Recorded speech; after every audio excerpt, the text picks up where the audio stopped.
I remember the exact moment the sky turned wrong. Standing in my backyard that Tuesday night, coffee mug in hand, I felt it, a primal warning that something enormous was coming. The stars vanished. Not clouded over. Gone.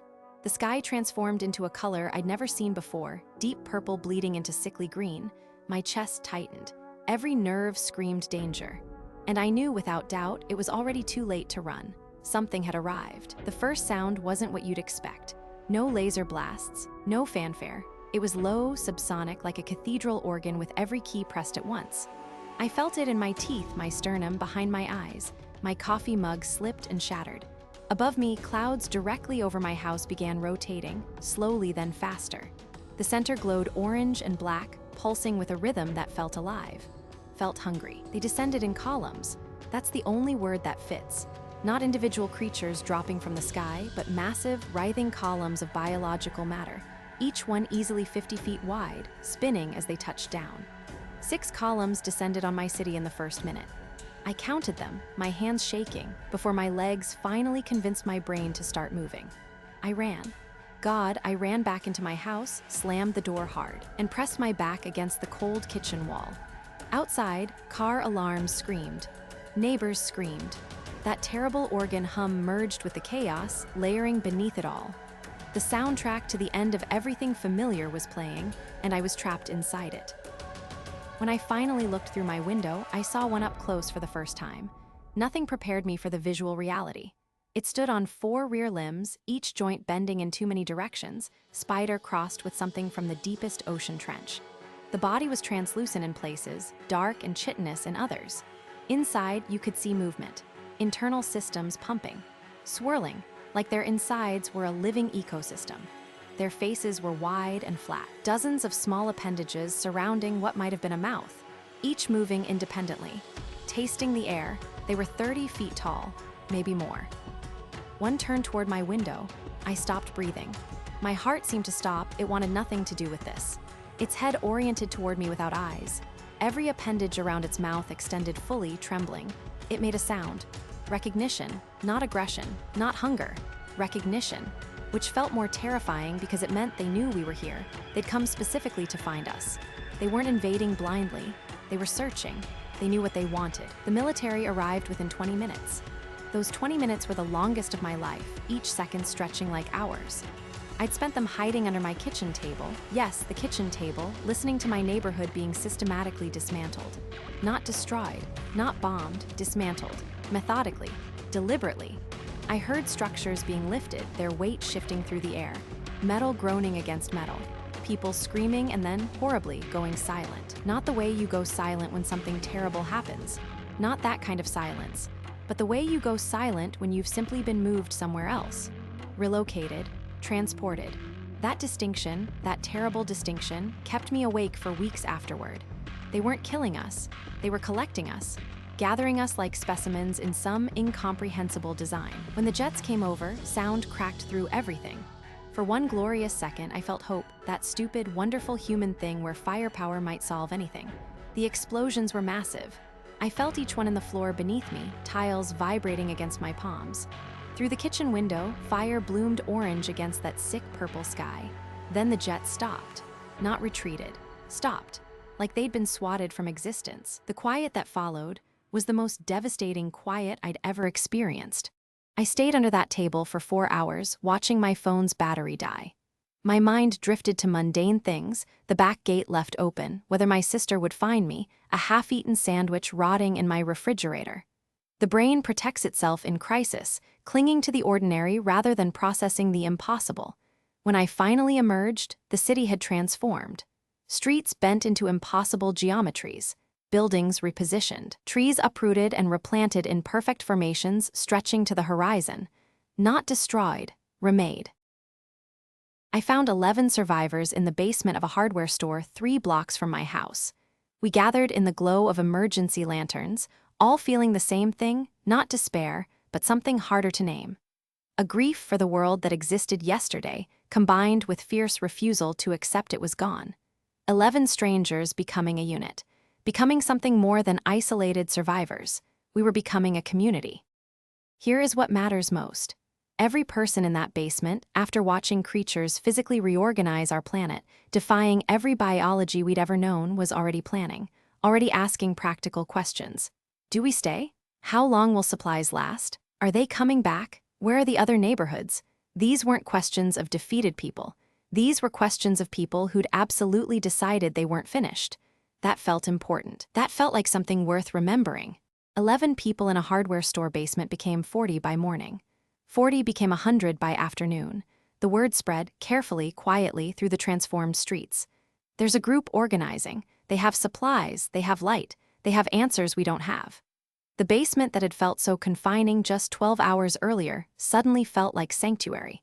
People came in ones and twos, sometimes entire families, carrying what little they'd managed to salvage. Each arrival brought new information, new skills, new determination to survive what was happening to our world. The space itself didn't change, but its meaning transformed completely. Somewhere in the middle of that terrible purple sky night, with alien footsteps shaking the ground beneath us, a rhythm like nothing nature had ever made, and everything we knew being torn apart and reassembled into something unrecognizable, I felt something I didn't expect to feel. I felt us becoming something too, something tougher, something stranger, something more determined than the people we'd been just 24 hours earlier. We weren't the same anymore, and not because we'd been broken, shattered into pieces. We'd been forged, tempered in fire. The very event that was supposed to destroy us, to erase us entirely, was reshaping us into something new. Evolution in real time. Mutation of the human spirit. We were becoming survivors. I don't know how this ends. I won't pretend that I do. The creatures are still out there, still working, still reorganizing our world according to a design we haven't figured out yet. They're not communicating, at least not in any way we've decoded. Not through sound, not through light, not through anything we recognize as language. They're not destroying us, which is confusing and somehow more unsettling than destruction would have been. Are we food? Are we slaves? Are we part of some incomprehensible project we can't even imagine? The not knowing is its own kind of terror. But it's also its own kind of possibility. As long as they're not destroying us, there's something else happening. Something else means we still have time. Time to understand it, time to adapt, time to survive what comes next. What we've learned in the weeks since, watching, waiting, documenting everything, is that they work with surgical precision and infinite patience. No waste, no senseless cruelty that we can detect. They take only what they need, carefully reorganize what remains, and methodically move forward with their project. We found patterns everywhere, mathematical patterns. The restructured terrain follows geometric principles we're only beginning to understand. The relocated trees, thousands of them, are replanted with deliberate purpose, optimizing something we can almost grasp. Air quality, perhaps, water flow, maybe. The calculations are too vast for us to fully comprehend yet. But here's what haunts me. It's possible, just possible, that we've been looking at this catastrophically wrong. That what we've called an invasion might be something entirely different. A renovation. A reset. A correction. What if they are not trying to destroy Earth? What if they are trying to save it? Human society transformed as quickly as the landscape itself. Within weeks, new hierarchies emerged, not governments in the traditional sense, but networks. People organized by proximity, by skills, by sheer necessity. Engineers studied the aliens' methods obsessively. Biologists tried to understand their physiology. Scientists worked backwards from the restructured landscape to infer their goals. Every human discipline found new purpose.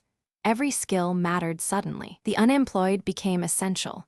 The marginalized became leaders. We were sorted by competence and compatibility, not by previous status or wealth. The old world's pecking order crumbled because it was utterly irrelevant to survival. That, perhaps more than anything the aliens had done, felt revolutionary. 42 days after the purple sky arrived, we attempted contact. Linguists and volunteers moved to the edge of a restructured zone carrying signs, equations, human faces, symbols of peace. 3 hours of silence. Then one creature approached, appendages extended not in threat but curiosity. It made sounds, that deep subsonic hum, almost forming patterns, almost language we didn't understand. But for the first time, we felt they were trying. 7 minutes. Then it withdrew. Something had changed. The door had opened. 3 months in, normalcy emerged. Not the old kind, the new kind. We carved out safe zones, work zones. We learned which areas they avoided, which they inhabited. Their rhythms became clear, intense work followed by stillness, as if hibernating or communicating across vast distances. We built walls not to keep them out, but to claim what was ours. And they understood. They worked around our structures, avoided our thresholds. It wasn't friendship. It was coexistence. Humans and creatures learning to share a world. Learning to respect boundaries neither species had ever negotiated before. 5 months after the sky turned purple, a girl was born, delivered under emergency lights while alien creatures worked less than a mile away. The entire community gathered. In that moment, we understood. This wasn't an ending. It was a beginning. This child would never know the old Earth. She'd grow up under a purple sky, thinking these creatures normal because she'd known nothing else. Her children and theirs would build something we couldn't imagine. They would be the bridge between species, proof that adaptation is survival. The sky is still the wrong color. The stars are gone, and I'm still afraid, genuinely, profoundly afraid.